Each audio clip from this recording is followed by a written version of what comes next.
The champagne bubbles rose slowly in crystal glasses as Manhattan's elite gathered for another charity gala at the Metropolitan Museum. Among the glittering crowd, Victoria Chun stood radiant in her emerald silk gown, her arm gracefully linked with that of her husband, Marcus Blackwood. To everyone present, they were the perfect power couple. He, a real estate mogul worth $300 million, and she, a former prosecutor turned philanthropist who had dedicated her life to fighting for justice. But perfection, as Victoria would soon discover, was nothing more than an elaborate facade that Marcus had been constructing for the past 18 months. While she smiled and exchanged pleasantries with New York's most influential figures, her husband's phone buzzed insistently in his pocket. The messages were from Scarlett Rose, a 24-year-old Instagram influencer with 2 million followers and a dangerous obsession with married men who could finance her extravagant lifestyle. Marcus excused himself, claiming he needed to take an urgent business call. In reality, he stepped into the museum's marble corridor to read Scarlett's latest demand. She wanted him to leave Victoria and marry her, or she would expose their affair to every gossip blog in the city. The threat sent ice through his veins, but Marcus Blackwood hadn't built his empire by backing down from challenges. He typed back a message that would seal his fate. "Meet me at the penthouse tomorrow. We need to discuss your future." Meanwhile, Victoria noticed her husband's absence stretching longer than usual. Something in his behavior lately had been different. More secretive phone calls, unexplained absences, and a distance in his eyes that she couldn't quite identify. As a former prosecutor, her instincts for detecting lies had never failed her, and every fiber of her being was now screaming that something was terribly wrong. The next evening, as rain pelted the windows of their Fifth Avenue penthouse, Marcus paced nervously in his study. He had made a decision that would change everything. When Scarlett arrived, her long blonde hair damp from the storm and her designer heels clicking against the marble floor, she looked like trouble wrapped in Chanel. She had no idea that Marcus had already contacted his lawyer and private investigator. He wasn't planning to leave his wife. He was planning to destroy Scarlett Rose before she could destroy him. But Scarlett wasn't the naive young woman Marcus thought he was manipulating. She had been recording their conversations for months, documenting every lie he had told his wife, every promise he had made about their future together, every detail of his business dealings that skirted the edge of legality. As she sat across from him in his leather chair, she smiled with the confidence of someone holding all the cards. Victoria, meanwhile, had spent the day making calls to old contact from her prosecutorial days. Her husband's recent behavior had triggered every investigative instinct she possessed, and she had decided to dig deeper into his activities. What she discovered in just a few hours of research would have broken the heart of any ordinary woman. Bank transfers to luxury apartments, jewelry purchases that never made it home to her, and a web of lies so intricate that it would have impressed even the most seasoned criminals she had once prosecuted. As thunder rolled across the Manhattan skyline that night, 3 lies were about to collide in ways none of them could have imagined. Marcus believed he was in control, manipulating both women to protect his reputation and fortune. Scarlett thought she held all the power with her recordings and threats. But Victoria Chun was about to remind both of them why she had never lost a case as a prosecutor, and why crossing someone with her intelligence, resources, and determination was the biggest mistake they could have made. The storm outside was nothing compared to the tempest that was about to tear through their carefully constructed lies and expose the truth to the world in the most public and humiliating way possible. The morning sun cast long shadows across Victoria's marble bathroom as she stared at her reflection in the mirror. Dark circles had formed under her eyes from a sleepless night spent analyzing bank statements and credit card records that painted a devastating picture of betrayal. Her husband's financial infidelity was worse than she had imagined. Hundreds of thousands of dollars spent on another woman while he preached about their shared values and future together. At that same moment, across the city in a luxury Soho loft, Scarlett Rose was applying her signature red lipstick while live streaming to her followers about her morning routine. Her audience had no idea that behind her perfectly curated facade, she was planning the destruction of one of New York's most powerful marriages. The previous night's confrontation with Marcus had not gone as she expected. Instead of agreeing to leave his wife, he had offered her a settlement, $5 million to disappear forever and delete every piece of evidence she had collected. But Scarlett had not built her empire of followers by accepting the first offer.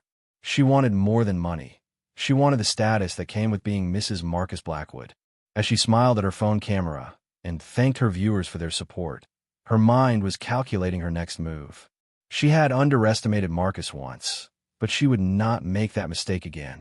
The man who thought he could buy her silence had no idea what a woman with nothing to lose was capable of. Marcus sat in his corner office on the 42nd floor of his Manhattan headquarters, staring out at the city he had conquered through ruthless ambition and calculated risks. His private investigator had delivered a comprehensive file on Scarlett Rose that morning, revealing details about her past that could destroy her influence overnight. But as he flipped through the pages documenting her previous affairs with married executives, her history of blackmail, and her real name, Sarah Mitchell from a small town in Ohio, he realized he was no longer dealing with just one problem. His secretary buzzed in to inform him that his wife had called 3 times that morning, each time more insistent than the last. Victoria's voice had carried a tone he recognized from her courtroom days, the deadly calm that preceded the systematic destruction of a defendant's credibility. Marcus had seen that look in her eyes during their early relationship when she was prosecuting white-collar criminals, and the memory sent a chill down his spine. He had made the fatal error of underestimating the woman he had married. That afternoon, Victoria drove to the offices of Channel 7 News, where her former colleague Jennifer Walsh had become the city's most respected investigative journalist. Their friendship had survived Victoria's transition from prosecutor to philanthropist, and Jennifer owed her more favors than she could count from their days fighting corruption together. As Victoria sat in Jennifer's glass office overlooking the Hudson River, she made a proposition that would change everything. She wanted to go public with Marcus's affairs and financial crimes, but not in the way anyone would expect. Victoria had discovered something far more damaging than simple adultery. Marcus had been using their joint charitable foundation to funnel money to Scarlett and cover up other illegal activities. The evidence was overwhelming, and Victoria had documented everything with the precision of the prosecutor she had once been. But Jennifer sensed there was more to Victoria's plan than simple revenge. As they discussed the details of the exposé, Victoria's eyes held a calculating gleam that her friend had seen before in their courtroom days. This wasn't just about destroying her cheating husband. This was about justice for every woman who had been deceived and manipulated by powerful men who believed they were untouchable. Meanwhile, Scarlett had made her own decision about Marcus's ultimatum. She would not be silenced or bought off like his previous mistresses. Instead, she began reaching out to other women in Marcus's past, discovering a pattern of behavior that went back years. Each woman had been promised the same things, threatened with the same consequences, and ultimately discarded when they became inconvenient. But unlike the others, Scarlett had documented everything, and she was about to use that evidence in ways that would destroy more than just Marcus's marriage. As evening fell over Manhattan, 3 women were preparing for war against one man who had underestimated them all. The battle lines had been drawn, and Marcus Blackwood was about to discover that the empire he had built on lies and manipulation was about to crumble in the most public and humiliating way possible. The iconic red velvet curtains of the Channel 7 studio parted as Jennifer Walsh adjusted her earpiece and prepared for what would become the most explosive investigative report of her career. 3 cameras were positioned strategically around the set, capturing every angle of what was about to unfold.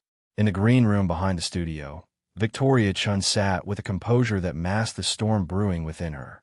She had spent the past week transforming from betrayed wife into avenging angel, and tonight, millions of viewers would witness the calculated destruction of Marcus Blackwood's carefully constructed empire. Jennifer's opening segment began with seemingly innocent questions about charity fraud in New York's elite circles. But Victoria knew this was merely the setup for what would follow. The journalist's voice carried the authority of someone who had spent years exposing corruption, and her words were chosen with surgical precision. She spoke of unnamed sources, of patterns of deception among the city's most powerful figures, of charitable organizations being used as personal piggy banks by the very people trusted to help others. Marcus watched from his penthouse office, initially dismissing the report as another generic exposé that would never touch him. His lawyers had assured him that his financial arrangements were technically legal, buried beneath layers of corporate structures and offshore accounts that would take investigators years to unravel. But as Jennifer's report continued, his confidence began to crumble. The details were too specific, the evidence too precise. Someone with inside knowledge was feeding information to the press, and there were only a handful of people who could access such detailed financial records. His phone buzzed with a text from Scarlett. "Watching the news? This is just the beginning." Marcus's blood ran cold as he realized that his two problems had somehow become connected. The woman he had been trying to silence had found an ally in the wife he had been deceiving, and together they represented a threat far greater than he had ever imagined. But Scarlett's involvement ran deeper than Marcus suspected. Over the past week, she had been in contact, not only with Victoria, but with investigative journalists from 3 major networks. Her social media influence had opened doors that traditional sources could never access, and she had used her platform to gather information about Marcus's business dealings from sources across the city. Former employees, disgruntled business partners, and other women who had been victimized by his pattern of manipulation had all reached out to her, sharing their stories and evidence. The second segment of Jennifer's report focused on a specific charitable foundation, one that viewers would soon recognize as belonging to Marcus and Victoria Blackwood. The camera lingered on tax documents that showed millions of dollars in questionable expenditures, payments to shell companies that existed only on paper, and transfers to offshore accounts that served no charitable purpose. But the most damaging evidence was yet to come. Victoria's appearance on camera was announced during the commercial break, and social media immediately exploded with speculation. The wife of one of New York's most prominent businessmen rarely granted interviews, and her decision to speak publicly suggested something extraordinary was about to be revealed. As she walked onto the set with the measured confidence of someone who had spent years in courtrooms, viewers could sense that this was not a woman seeking sympathy, but one demanding justice. Her opening words were delivered with the precision of a prosecutor presenting an opening statement. She spoke not as a betrayed wife, but as a former officer of the court who had discovered evidence of criminal activity. The personal betrayal was secondary to the systematic fraud that had been committed against charitable organizations designed to help the city's most vulnerable populations. Marcus had not simply cheated on his wife. He had stolen from children's hospitals, homeless shelters, and educational programs that depended on charitable donations to survive. But Victoria's most devastating revelation was still to come. She had discovered that Marcus's affair with Scarlett was not an isolated incident, but part of a pattern that stretched back over a decade. Multiple women, all young and financially vulnerable, had been manipulated into relationships with promises of career advancement and financial security. When they became inconvenient or demanding, they were discarded with non-disclosure agreements and payoffs funded by charitable donations intended for the city's neediest citizens. As Victoria spoke, her voice never wavered, her eyes never left the camera, and her words carried the weight of irrefutable evidence. She was not just exposing her husband's infidelity. She was documenting a systematic pattern of abuse that extended far beyond their marriage. The woman who had once prosecuted white-collar criminals was now presenting the most important case of her career, and this time, the defendant was the man who had shared her bed for 5 years while lying to her every single day. Marcus watched in growing horror as his life's work crumbled in real time, broadcast to millions of viewers who were witnessing the methodical destruction of everything he had built. The social media explosion was immediate and merciless. Within minutes of Victoria's television appearance, hashtags like #BlackwoodScandal and #CharityFraud were trending across every platform. Scarlett Rose, watching from her Soho apartment, felt a surge of vindication as her followers began sharing clips of the interview with comments of shock and outrage. But her satisfaction was tinged with something darker. The realization that her role in this story was about to be scrutinized by millions of people who had no idea how deep her involvement truly ran. Marcus's phone had become a weapon of mass destruction, buzzing incessantly with calls from board members, investors, and lawyers who had watched their carefully constructed business relationships crumble in 30 minutes of television. His assistant had stopped answering the office phones after the 100 call from reporters demanding comments about the allegations. The man who had built his reputation on control and precision was watching his empire collapse in real time, and there was nothing he could do to stop it. But Victoria's appearance was only the opening act of a drama that would unfold over the next several days. As she sat in Jennifer's office following the interview, she revealed the next phase of her plan with a calculating precision that had made her one of the city's most feared prosecutors. She had not simply gathered evidence against her husband. She had orchestrated a coordinated attack that would expose the entire network of corruption surrounding his business empire. The following morning, federal investigators arrived at Marcus's offices with search warrants that had been obtained based on evidence Victoria had been quietly providing to authorities for weeks. Her connections from her prosecutorial days had proven invaluable in building a case that extended far beyond marital infidelity into territories of tax fraud, money laundering, and charity embezzlement. The FBI agents who walked through his marble lobby were not interested in his personal relationships. They were pursuing criminal charges that could result in decades in federal prison. Scarlett found herself in an impossible position as the story continued to dominate headlines. Her followers, initially supportive of what appeared to be another wealthy man's infidelity scandal, began turning against her as details of her role emerged. Screenshots of her text messages with Marcus, demanding money and threatening exposure, painted her not as a victim, but as a willing participant in extortion. The influencer who had built her brand on lifestyle inspiration and female empowerment was being exposed as someone who had destroyed families for financial gain. Victoria's next move was perhaps the most devastating of all. During a second television appearance, she revealed that she had been secretly recording conversations with Marcus for months, documenting not only his admissions of infidelity, but his casual discussions of illegal business practices. The recordings, played during the broadcast, featured Marcus laughing about manipulating charity boards, bribing city officials, and using his foundation as a personal slush fund for his extramarital affairs. But the most damaging recording was one in which Marcus discussed his plan to destroy Scarlett's reputation using fabricated evidence and hired investigators.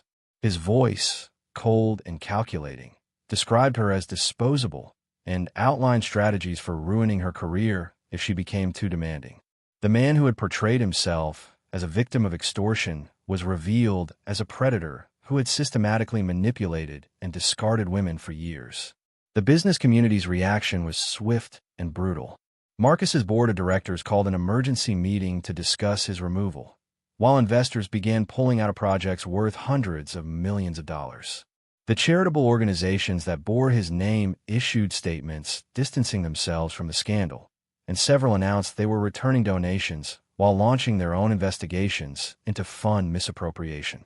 Scarlett's world was collapsing alongside Marcus's, but in ways she had never anticipated. Brands that had paid her millions for endorsements were canceling contracts, citing moral clauses that she had never bothered to read carefully. Her followers were abandoning her platform in droves, disgusted by revelations about her role in destroying marriages and exploiting charitable organizations. The young woman who had thought she could manipulate her way into high society was discovering that the fall from grace could be even more precipitous than the climb. Meanwhile, Victoria had returned to her penthouse apartment, now legally separated from Marcus and protected by restraining orders that kept him away from their shared properties. As she stood in the same study where Marcus had met with Scarlett just weeks earlier, she felt not triumph, but a profound sense of justice served. She had not acted out of personal vengeance, but from a prosecutor's instinct to protect other potential victims from a man she had once loved. The story that had begun as a simple affair had evolved into a complex web of criminal activity that would take prosecutors months to fully unravel. But for Victoria, the most important victory was already won. She had ensured that Marcus would never again be able to use his wealth and influence to manipulate vulnerable women or steal from those who depended on charitable organizations for survival. The Manhattan District Attorney's office had become a fortress under siege as reporters and camera crews surrounded the building, waiting for any development in what media outlets were now calling the Blackwood conspiracy. Inside the granite walls, prosecutors worked around the clock, analyzing the mountain of evidence that Victoria had methodically compiled over months of secret investigation. The case had grown beyond a simple fraud investigation into something that threatened to expose corruption throughout New York's elite philanthropic community. Marcus had barricaded himself in a suite at the Four Seasons, his usual penthouse, now crawling with federal agents executing search warrants. His legal team, once confident in their ability to navigate white-collar allegations, found themselves overwhelmed by the scope of the criminal charges being prepared. Wire fraud, money laundering, tax evasion, and racketeering charges were all on the table, with prosecutors hinting at additional counts as their investigation expanded. The man who had once commanded rooms full of powerful executives now spent his days watching his life's work dismantled on cable news. But Marcus's isolation was about to be shattered in the most public way possible. Victoria had arranged for one final revelation that would ensure her husband faced justice, not just in criminal court, but in the court of public opinion, where his reputation would be destroyed forever. She had discovered something during her investigation that went beyond financial crimes. Evidence of Marcus's involvement in a network of wealthy men who had systematically exploited young women seeking opportunities in modeling, acting, and social media influence. Scarlett found herself at the center of this expanding scandal when investigators revealed that she was not Marcus's only victim, but part of a larger pattern of predatory behavior. Other women began coming forward, encouraged by Scarlett's initial willingness to speak publicly about her experiences. These women described similar tactics: promises of career advancement, expensive gifts and vacations, followed by demands for silence when the relationships ended. Marcus had not simply been cheating on his wife. He had been operating what prosecutors would later describe as a systematic exploitation enterprise. The third television interview that would seal Marcus's fate took place on a Sunday evening when viewership peaked across all major networks. This time, Victoria was joined by 3 other women who had been victimized by Marcus's network of wealthy predators. Their stories, corroborated by financial records and recorded conversations, painted a picture of organized abuse that extended far beyond individual infidelity into criminal conspiracy. Sarah Martinez, a former model who had met Marcus through a charity event 3 years earlier, described how he had promised to finance her acting career while manipulating her into compromising situations that he recorded for future leverage. When she tried to end the relationship, Marcus had threatened to release intimate videos unless she signed a non-disclosure agreement and accepted a settlement that she later discovered came from charity funds intended for cancer research. Jennifer Kim, an aspiring social media entrepreneur, revealed how Marcus had offered to invest in her platform while gradually isolating her from friends and family. When she discovered he was using her content and personal information to manipulate other young women, he had her threatened by private investigators who made it clear that resistance would result in destroyed credit, fabricated criminal charges, and professional blacklisting that would follow her anywhere she tried to rebuild her life. But the most devastating testimony came from Maria Santos, whose story revealed the depths of Marcus's cruelty. She had been a 19-year-old college student working part-time at one of his charity events when Marcus approached her with an offer to fund her education. Over the course of 2 years, he had systematically isolated her from her family, convinced her to drop out of school, and move her into an apartment that he controlled. When she finally tried to escape, Marcus had her arrested on fabricated theft charges that cost her the scholarship she had worked years to earn. As these women spoke, their voices steady despite the pain of reliving their experiences, Victoria watched from behind the cameras with the satisfaction of a prosecutor who had finally cornered a dangerous criminal. Each testimony was supported by evidence she had helped gather: financial records, recorded phone calls, text messages, and witness statements that created an unshakable case against the man who had destroyed so many lives while hiding behind charitable giving and social respectability. The interview concluded with Victoria's promise that this was only the beginning of a larger investigation into what she called the systematic exploitation of vulnerable young women by wealthy predators who believe their money makes them untouchable. She announced the creation of a legal defense fund for victims and revealed that prosecutors in 3 states were now investigating similar patterns of abuse by men in Marcus's social and business circles. Marcus watched the interview from his hotel suite, surrounded by lawyers who were no longer discussing defense strategies, but plea bargaining options. The evidence against him was overwhelming. The public outrage was unprecedented, and his former allies in the business community were racing to distance themselves from the scandal. The man who had built his empire on manipulation and intimidation was about to discover what justice looked like when delivered by someone who understood the law better than he understood deception. The courthouse steps had become a theater of justice as hundreds of protesters gathered outside the federal building where Marcus Blackwood would face his first arraignment hearing.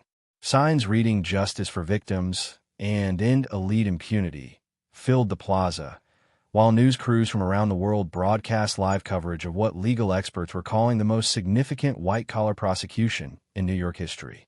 Victoria stood at her apartment window 40 floors above the chaos, watching the crowds gather with the quiet satisfaction of someone who had orchestrated the perfect storm of accountability. Inside the federal detention center, Marcus experienced his first night in a jail cell, stripped of the luxury and privilege that had insulated him from consequences his entire life. The orange jumpsuit hung loose on his frame, and the concrete walls echoed with sounds he had never imagined hearing. The reality of a system he had always been able to manipulate through wealth and connections. His cellmate, a drug dealer from the Bronx, found dark humor in sharing space with someone who had stolen more money than most street criminals would see in multiple lifetimes. But the legal proceedings were only the beginning of Marcus's downfall. The IRS had frozen all his assets pending investigation, leaving him unable to pay the team of expensive lawyers who had initially rushed to his defense. One by one, his legal representatives withdrew from the case, citing conflicts of interest and unpaid fees. The man who had once commanded armies of attorneys and consultants found himself represented by an overworked public defender who had never handled a case of this magnitude. Scarlett Rose faced her own reckoning as prosecutors offered her a choice that would define her future. She could cooperate fully with the investigation, providing testimony and evidence against Marcus and his network of accomplices, or she could face charges as a co-conspirator in the extortion and fraud schemes. The decision was not difficult. She had documented everything with the precision of someone who understood she might need leverage someday, and her evidence would prove crucial in securing convictions against multiple defendants. Her cooperation came with conditions that would transform her from social media influencer into protected witness. Federal marshals moved her to a safe house outside the city, where she spent weeks providing testimony that would eventually fill thousands of pages of court documents. The woman who had once craved public attention now lived in anonymity, preparing for trials that would expose every detail of the criminal network she had helped prosecutors unravel. Victoria's role evolved from victim to advocate as she established the Blackwood Justice Foundation, using the very name that had once represented corruption to fund legal assistance for women who had been exploited by powerful men. Her first press conference as the foundation's director drew standing-room-only crowds of reporters and activists who recognized her transformation from betrayed wife into formidable force for systemic change. The former prosecutor had found her true calling in fighting battles that the legal system had historically ignored. The ripple effects of the scandal extended far beyond Marcus's immediate circle. Congressional hearings were announced to investigate charity fraud oversight, while several states passed legislation strengthening penalties for exploitation schemes targeting vulnerable women. Universities began requiring ethics training for major donors, and social media platforms implemented new policies to identify and prevent predatory recruitment practices. But perhaps the most significant development came when prosecutors announced they had identified 17 additional victims across 6 states, with evidence suggesting the criminal network had operated for over 15 years. What had begun as Victoria's investigation into her husband's infidelity had uncovered a sophisticated operation that had destroyed dozens of lives while generating millions in illegal profits disguised as legitimate business activities. Marcus's first court appearance drew protesters and victims who filled every available seat in the federal courthouse. As he shuffled into the courtroom in shackles and prison clothes, the man who had once owned private jets and commanded corporate empires looked small and defeated. The judge, known for harsh sentences in white-collar cases, read charges that carried potential sentences exceeding 50 years in federal prison. Victoria watched from the gallery, surrounded by the women whose testimonies had made this moment possible. She felt not vindication, but profound sadness for the lives that had been damaged by the man she had once loved. But as Marcus's guilty plea was entered into the court record, acknowledging responsibility for crimes that had shattered families and stolen from charitable causes, she knew that justice was finally being served. The proceedings concluded with the judge's announcement that full restitution would be required for all victims, with Marcus's entire fortune, estimated at over $200 million after asset recovery, being distributed to those he had harmed and the charitable organizations he had defrauded. The man who had believed wealth made him untouchable was learning that some debts could never be paid with money alone. 2 years after the scandal that had captivated the nation, Victoria Chun stood before a congressional committee in Washington, D.C., testifying about legislation that would bear her name, the Blackwood Act, designed to strengthen oversight of charitable organizations and create federal penalties for exploitation schemes targeting vulnerable individuals. Her transformation from betrayed wife to national advocate had inspired similar movements across the country, with victims of powerful predators finding their voices through the precedent she had established. The committee room was packed with survivors, advocates, and media representatives who recognized this moment as the culmination of a movement that had started with one woman's refusal to remain silent. Victoria's testimony was measured and precise, drawing on her prosecutorial experience to present evidence that systematic abuse by wealthy individuals was far more widespread than anyone had previously understood. Her words carried the weight of someone who had not only survived betrayal, but had transformed it into a force for protecting others. Marcus Blackwood sat in his federal prison cell in Pennsylvania, serving the first year of a 45-year sentence that would likely keep him incarcerated for the rest of his life. The appeals that his court-appointed attorneys had filed were systematically rejected, with judges noting the overwhelming evidence and the defendant's complete lack of remorse throughout the proceedings. The man who had once lived in penthouses overlooking Manhattan now shared a 6-by-8-foot space with men whose crimes seemed almost quaint compared to his systematic destruction of lives. His former empire had been completely dismantled, with federal authorities selling properties, liquidating investments, and recovering hidden assets from offshore accounts around the world. The Blackwood Foundation had been restructured under independent leadership, with every dollar of recovered funds being directed toward programs supporting victims of exploitation and strengthening charity oversight. The name that had once opened doors throughout New York's elite circles was now synonymous with the consequences of unchecked power and privilege.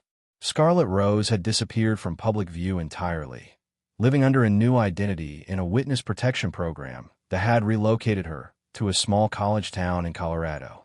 Her cooperation with federal prosecutors had been crucial in securing convictions against 12 other defendants in Marcus's network, but the price had been the complete destruction of the life she had built as a social media influencer. Her platforms had been permanently deleted, her brand partnerships terminated, and her identity erased from the internet except for court documents that would forever link her to the scandal. But in her new life as Sarah Mitchell, the name she had abandoned years earlier in pursuit of fame, she had found something that had been missing throughout her years of manufactured glamour. Working as a counselor at a women's shelter, she helped other survivors of exploitation rebuild their lives with the hard-earned wisdom of someone who understood both sides of manipulation. The woman who had once craved millions of followers now found purpose in helping one person at a time. The other survivors had taken different paths toward healing and justice. Maria Santos had returned to college with a full scholarship funded by the Blackwood Justice Foundation, studying law with the intention of becoming a prosecutor specializing in exploitation cases. Sarah Martinez had established a nonprofit organization that provided security and legal assistance to women trying to escape abusive relationships with powerful men. Jennifer Kim had rebuilt her social media platform as a resource for identifying and avoiding predatory recruitment schemes. Victoria's congressional testimony concluded with a moment that brought the packed room to complete silence. She spoke directly to the cameras, addressing women across the country who might be experiencing similar manipulation and abuse. Her words were not those of a victim seeking sympathy, but those of a prosecutor presenting closing arguments in the most important case of her career, the case for believing that justice was possible even when it seemed that wealth and power made someone untouchable. As she left the congressional building that evening, Victoria reflected on the journey that had brought her from that charity gala 2 years earlier to this moment of national recognition and legislative change.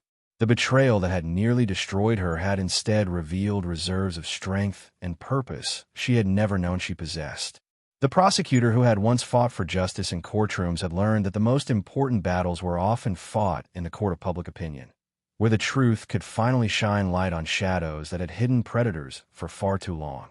The legislation passed 6 months later with overwhelming bipartisan support, establishing federal oversight mechanisms that would make it nearly impossible for future predators to operate with the impunity that had protected Marcus and his network for so many years.